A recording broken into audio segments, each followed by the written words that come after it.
కన్యారాశి వారికి దేవగురువైన బృహస్పతి భాగ్యస్థానము, రాజ్యస్థానము, లాభస్థానం. గురువే 2 సార్లు యోగించడం కన్యారాశి వారికి కలిసి వచ్చే అంశం. సప్తమ స్థానగతుడైన శని అనుకూలించట్లేదు. 7, 6 రాసుల్లో రాహు సంచారం ఉన్నది. షష్ఠస్థాన రాహు యోగిస్తారు. జన్మ ద్వాదశ స్థానాల్లో కేతు సహకారం తక్కువగా ఉంది. మొత్తం మీద 100% కన్యారాశి వారికి యోగం ఉన్నది. ఎందుకంటే ఇక్కడ గ్రహాలతో పాటు ఆదాయం కూడా 14 ఉన్నది. అత్యధికమైన సంఖ్య, అత్యల్పమైన వ్యయము 2 కంటే తక్కువ వ్యయం లేదు. 14 కంటే మించిన ఆదాయ సంఖ్య లేదు. అలాగే రాజపూజ్యం వారు, అవమానం వారు, గౌరవించేవారు అలాగే విమర్శించేవారు ఇద్దరు సమంగా ఉన్నప్పుడు అది సరిపోతుంది, బ్యాలెన్స్ అవుతుంది, ఇబ్బంది లేదు. కన్యారాశి వారికి 100% బ్రహ్మాండమైన శుభయోగాలు ఉన్నాయి.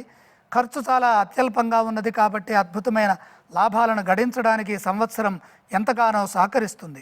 వచ్చిన ధనాన్ని భవిష్యత్ అవసరాలకు వినియోగించుకునే విధంగా సద్వినియోగం చేసుకోండి. రాజపూజ్య అవమానాలు సమంగా ఉన్నప్పుడు కీర్తి ప్రతిష్టలకి ఎటువంటి భంగమో ఏర్పడదు.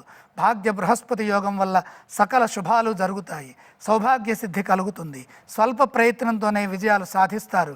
మంచి ఫలితాలు సాధించడానికి ఇది చక్కని సమయము. ఎందుకంటే ముఖ్యంగా భాగ్య బృహస్పతి పూర్వపుణ్యాన్ని ఇస్తారు. భాగ్యం అంటే భాగధేయము, అదృష్టం అన్నమాట. ఇది చాలా చక్కగా ఉంది.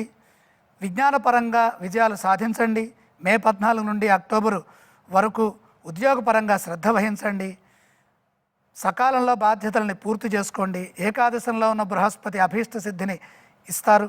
సంతానపరంగా కలిసి వస్తుంది. సమాజంలో తగిన గౌరవం ఉంటుంది. సప్తమ శని ఇబ్బంది కలిగిస్తుంది. జీవిత భాగస్వామి యొక్క ఆరోగ్యము, వారితో ఉండే సంబంధ బాంధవ్యాలపై ఎక్కువ దృష్టి పెట్టండి. చెడుగా ఏ విధంగానూ ఉండవద్దు. సర్దుకుపోండి. సరే అలాగే అనే ఒక సాత్విక భావనతో వెళితే ఎటువంటి ఇబ్బంది ఉండదు. ప్రయాణాల్లో ఆపదలు పొంచి ఉన్నాయి కాబట్టి జాగ్రత్తలు వహించండి. నిదానంగా ముందుకు సాగండి. రాహు సప్తమంలో ఉన్నప్పుడు ఇబ్బందులు కలిగించినప్పటికీ ఆయన గుర్తు పెట్టుకొని షష్ఠంలోకి వచ్చిన తర్వాత అంటే మే 19 నుండి కన్యారాశి వారికి శుభాలను ఇస్తారు. కేతు సహకరించట్లేదు. కేతు ధ్యానం చేయటం మంచిది.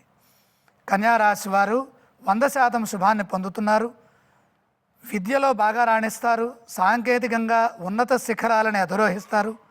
వృత్తిలో అభివృద్ధి ఉంటుంది. అలాగే నైపుణ్యాన్ని కూడా పొందుతారు.